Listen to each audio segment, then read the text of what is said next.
Good morning, students.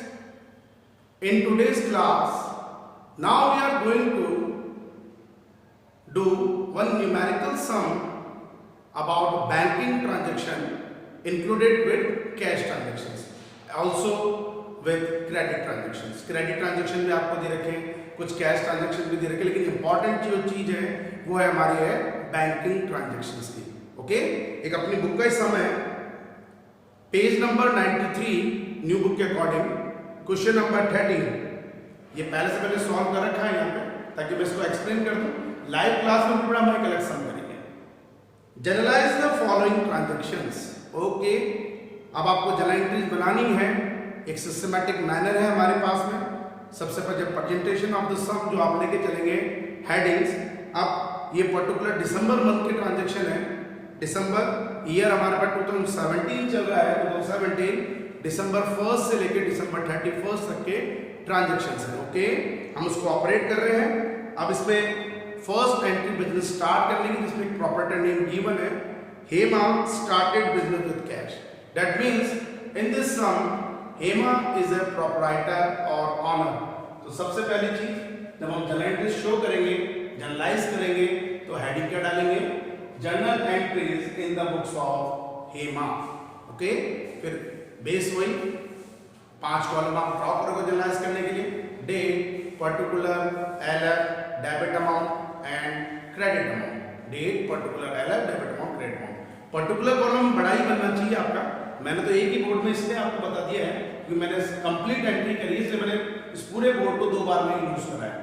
आप लोग एक पेज में एक बार एंट्री करेंगे तो पूरा कॉपी को यूटिलाइज करके चलेंगे, जिसमें पर्टिकुलर कॉलम हमें थोड़ा बड़ा ही बनाना है क्योंकि उसमें सारी डिटेल्स एंट्री के साथ में नरेशंस वगैरह उसमें शो होती है. एलएफ कॉलम आप बिल्कुल छोटा ही बनाएंगे क्योंकि प्रैक्टिकली तो इसका यूज है, बट अभी हमारे पास में एकेडमिकली इतना यूज नहीं चल रहा है. ठीक है, तो date, particular, LF, debit amount, credit amount. अब मैंने नरेशन भी इसमें शो इसलिए नहीं करी है ताकि पूरा सम एक बार कंप्लीट हो जाए हमारा. ठीक है, इसलिए मैंने इसकी नरेशन भी शो नहीं की, बट आप नरेशन रिकॉर्ड करेंगे तो एंट्री के बाद में आपको मैं नरेशन बताता रहूंगा, वो आपको देखना है.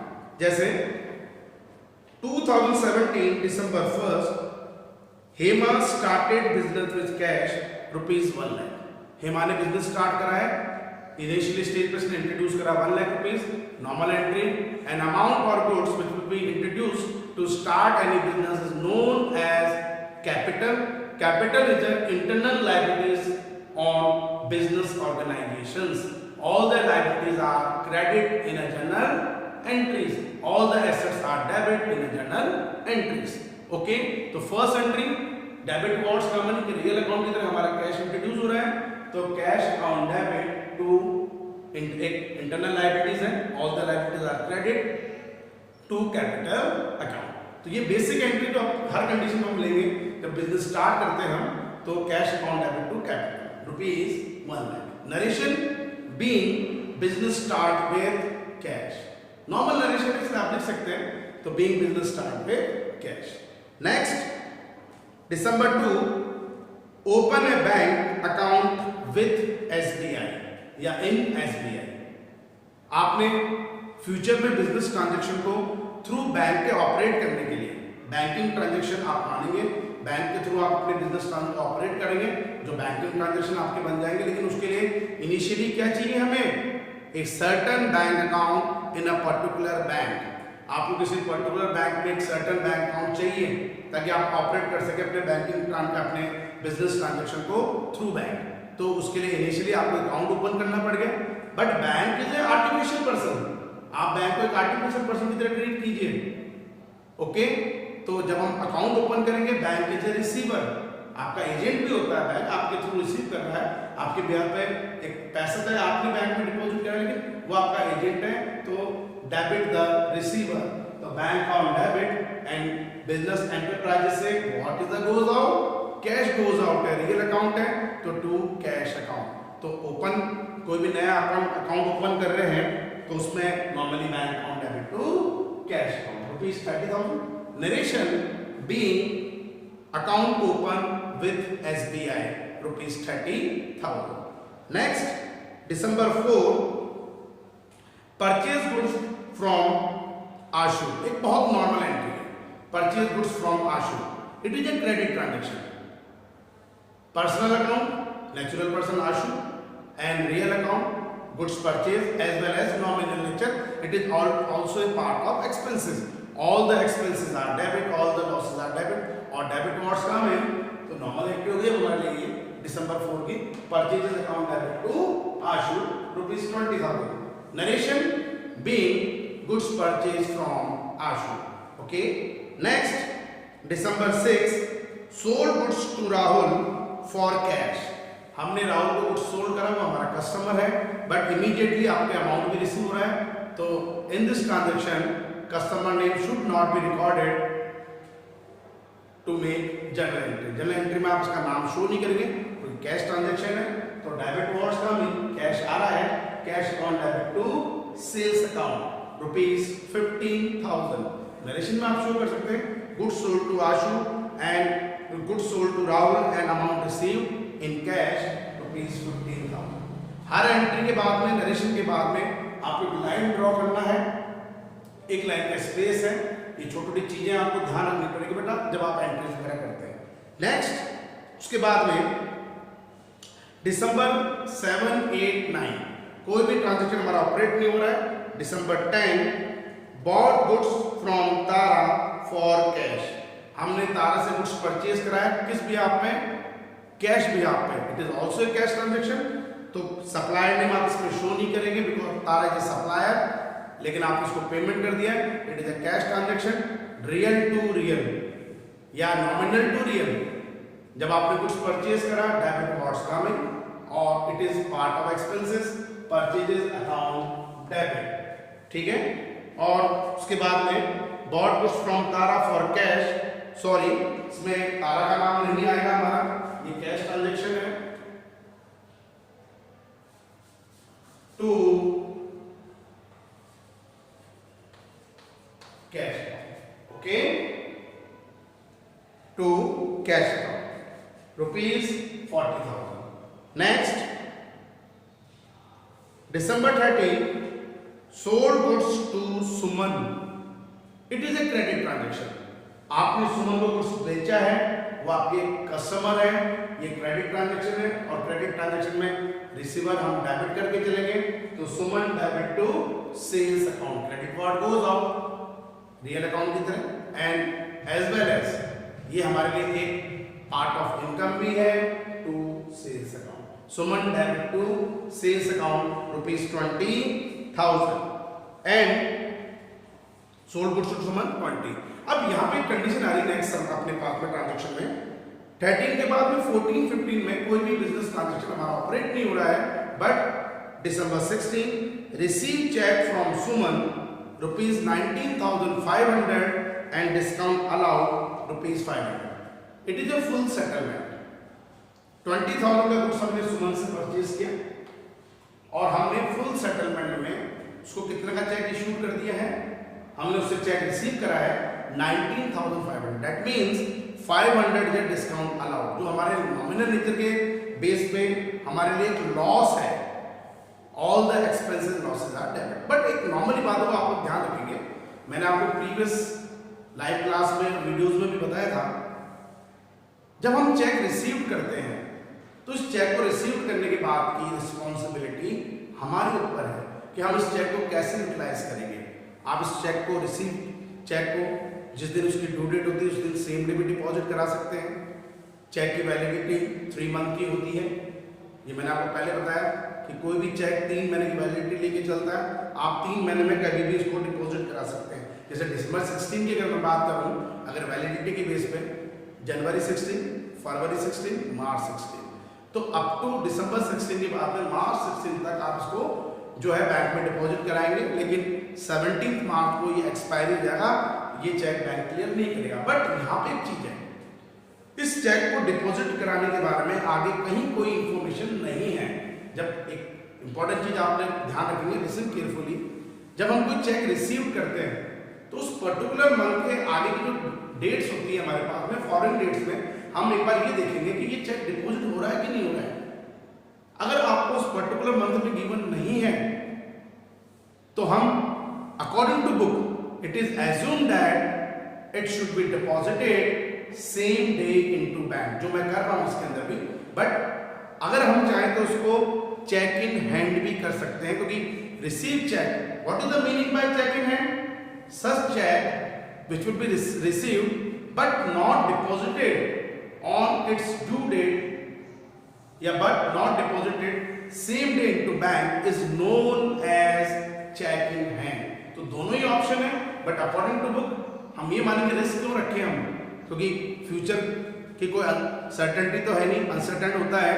पता नहीं सुमन इंस्टॉलमेंट हो जाए तो चेक दिया तो वो भी क्लियर नहीं हो पाया, तो हम तो ये चाहेंगे कि हमें अमाउंट आज की ड्यू डेट तो आज ही क्लियर हो जाए। ड्रॉप बॉक्स में डालेंगे, आपके पास मैसेज आ जाएगा मोबाइल में, your account is credited with clear, ठीक है। लेकिन हम उसी चीज को फॉलो कर रहे हैं।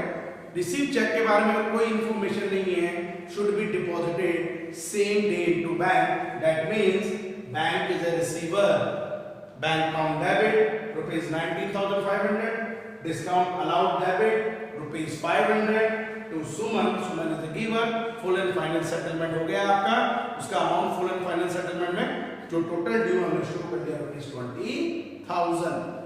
मैं अभी भी एक ऑप्शन आपको दे रहा हूं टेस्ट चीज के अंदर, अगर इन केस आप डाउट करें कि नहीं सर हमारे पास तो 3 महीने की वैलिडिटी है, कोई दिक्कत नहीं, आप इसको cheque in hand account debit भी कर सकते हैं। Cheque in hand account debit, discount allowed account debit to Suman, no problem at all. But book के अकॉर्डिंग कोई इंफॉर्मेशन है तो सेम डे आपको डिपॉजिट करना है। तो bank account debit, discount allowed debit to Suman. इसकी narration being cheque received from Suman and full settlement, और आप सेम डे डिपॉजिट कराएंगे तो आगे लिख देंगे स्टेटमेंट में, and deposited same day into bank narration में। Okay, complete. अब दिसंबर 16 के बाद में 17, 18, 19 हमें बुक में कोई ट्रांजैक्शन ऑपरेट नहीं कर रहा, कोई बात नहीं। अब December 20, cheque given to Ashu on account 10,000। Ashu से हमने दिसंबर 4 में कुछ परचेज किया था 20,000 का, बट अभी हमने उसको एक पार्टली पेमेंट करा है 10,000 थ्रू चेक। ओके, बाकी 10,000 रुपीज जो रिमेनिंग है वो डिस्काउंट नहीं है, फुल सेटलमेंट कहां बोल रहा है, तो हम उसको बाद में पेमेंट कर सकते हैं, कोई बात नहीं। पार्टली पेमेंट आपने कर दिया है तो चेक आपने इशू करा, आपकी रिस्पॉन्सिबिलिटी उसी दिन खत्म हो गई जिस दिन आपने आशु को चेक दिया। अब आशु उसको सेम डे डिपॉजिट कराता है 3 महीने की वैलिडिटी में, कभी जब भी क्लियर होगा आपके पास एक मैसेज आएगा, बट आपने चेक इशू कर दिया तो आपने अपनी एंट्री में कर लिया Ashu is a receiver, receiver is a debit, Ashu debit to, and bank is a giver, bank giver है हमारे पास में आर्टिफिशियल पर्सन के through to bank account rupees 10,000। Okay, narration being cheque issued to Ashu, not a full settlement, being cheque issued to Ashu. Okay, अब मेरे according मैं total कर रहा हूं, बेटा हमें पता है इस चीज का, ये मंथली बेसिस के ट्रांजैक्शन है, सिस्टमैटिक मैनर में आप इसको ऑपरेट कर रहे हैं, तो आपको हर पेज के बाद में 3-4 जो भी आपके एंट्रीज आती है आपके अकॉर्डिंग 4-5 एंट्री जो भी आप बनाएंगे उसके बाद में आप करेंगे टोटल। ओके, तो मेरे अकॉर्डिंग मैं टोटल कर रहा हूं 1 lakh plus 30 plus 20 plus 15 plus 40 plus 20 plus 20 plus 10, that is 2,55,000। Okay, अब मैं इसको लिखूंगा total CF, carry forward total CF. Okay, अब नेक्स्ट पेज में मैं एंटर कर रहा हूं तो मैंने इसी टोटल को टोटल बीएफ करके शो कर दिया 2,55,000। अब continue, December 22 rent paid by cheque, हमने रेंट पे करा है चेक से, no problem at all sir, it is a part of expenses, it is a nominal nature account, all the expenses and losses are debit, तो rent account debit. But यहां पे हमने cash payment नहीं करा, through check से करा है, तो चेक के थ्रू जब हम पेमेंट करेंगे तो हमें क्या ध्यान रखना है इसके अंदर, बैंक इज अ गिवर या क्रेडिट कार्ड गोज आउट, आपके बैंक में से बैलेंस जा रहा तो रियल अकाउंट में भी हम वही ट्रीट कर रहे हैं, तो bank is a giver to bank account. Okay, rupees 2,000, narration being rent paid by cheque, ठीक है, हमने रेंट पे कर दिया किसके थ्रू, चेक के through. Next 23 deposited into bank, important condition है, हमें अपने बैंकिंग ट्रांजैक्शन को ऑपरेट करने के लिए बैंक बैलेंस को रेगुलरली मेंटेन करना पड़ेगा, और रेगुलरली मेंटेन आप कैसे करते हैं, time to time amount deposit करा करके। इनिशियली स्टेज में आपने नया अकाउंट ओपन करा था, ठीक है, बट रेगुलरली ऑपरेट करने के लिए we needed deposited a certain amount into bank time to time. Okay, वो डिपॉजिट करा रहा है, deposit into bank. Same entry है, bank is the receiver, artificial person के पॉइंट ऑफ व्यू से bank account debit and credit card goes out, cash goes out to cash account rupees 16,000. Okay, next 25th, machine purchase from Pragya rupees 10,000. machine is not a goods. आप इसको purchase के नाम से entry में show नहीं कर सकते क्योंकि हम purchase and sales word generally goods के बिहाफ पे यूज करते हैं. तो machine is a tangible assets, ये हमारा रियल नेचर अकाउंट है, बट ये किसको बता रहा है? Tangible fix asset. तो particular name assets account debit, यहाँ मशीन है तो machine account debit to Pragya rupees 10,000. Pragya is a giver, credit transaction है, आपने पेमेंट तो करानी टू प्रज्ञा. अगर आपने उसको पेमेंट कर दिया होता इमीडिएटली तो हमारी एंट्री होती machine account debit to cash account. Okay, being machine purchase from Pragya. Next 26, trade expenses. Normally trade expenses officially expenses, आप उसको पार्ट ऑफ एक्सपेंसेस मान रहे हैं, नॉमिनल नेचर अकाउंट है. All the expenses and losses are debit. तो trade expenses account debit and what is the goes out? आपने cash payment करा है, real nature account debit what's come in, and ये तो नॉर्मल एंट्री हो जानी चाहिए हमारे लिए. तो cash account rupees 2,000. Okay, next December 28, cheque issued to Pragya. अब प्रज्ञा को हमने चेक इशूड कर दिया 10,000. मशीन भी 10,000 की परचेज है और आपने चेक भी उसको 10,000, आपने कोई डिस्काउंट नहीं दिया उससे, आपने कोई भी डिस्काउंट रिसीव नहीं कराया, कोई प्रॉब्लम नहीं है. तो December 28, Pragya is a receiver, एक नेचुरल पर्सन है, debit the receiver, Pragya debit, but bank is a giver क्योंकि आपने चेक इशू करा है. तो cheque issue through bank clear होगा, बैंक इज ए गिवर. या क्रेडिट कार्ड गोज आउट, आपके बैंक बैलेंस में अमाउंट कम होगा to bank account rupees 10,000. Next 29, paid telephone expenses by check. ये भी एक नॉर्मल एक्सपेंसेस है थ्रू चेक, बैंक के थ्रू क्लियर होगा. तो that means telephone expenses account debit to bank is a giver to bank account. Okay, या credit card goes out, real nature account की तरह आपका बैंक बैलेंस डिक्रीज कर रहा है तो हमने क्रेडिट, बैंक बैलेंस इंक्रीज करे तो डेबिट. आप एक सिंपल चीज मानो कि ऐसा कोई भी ट्रांजैक्शन जिसका इफेक्ट बैंक पर पॉजिटिव पड़ रहा था बैंक अकाउंट डेबिट, और ऐसा कोई भी ट्रांजैक्शन जिसमें बैंक बैलेंस हमारा कम हो रहा है, बैंक नेगेटिव हो रहा है, क्रेडिट. तो यहाँ पे बैंक कम होगा हमारा अमाउंट, तो telephone expense account debit to bank. Last and final, paid salary. Normal entry है, सर हमने सैलरी पेड करी है, it is a part of expenses, normal nature account है. All the expense account debit, salary account debit to cash rupees 4,500 being salary paid. अब December 31 के सारे transaction हमारे complete हो गए हैं. अब हम लगाने जाएंगे इसका टोटल. तो टोटल कंटिन्यू आप करें, 55 plus 2 plus 60 plus 10 plus 2,000 plus 10,000 plus 1,200 plus 4,500. That जब आप इसको टोटल करेंगे, एक बार करेक्शन आप लोग कैलकुलेट कर लेना, 3,07,000. That means in the month of December, Hema operated total transaction amount of rupees 3,07,000 complete. तो ये बेसिक एंट्री है जिसमें हमने कुछ बैंकिंग ट्रांजैक्शन भी इन्वॉल्व करा है. तो बैंकिंग ट्रांजैक्शन को इन्वॉल्व करके आपने अपने ट्रांजैक्शन को ऑपरेट करना, जनरलाइज करना. तो आज की क्लास में हम इतना ही करेंगे.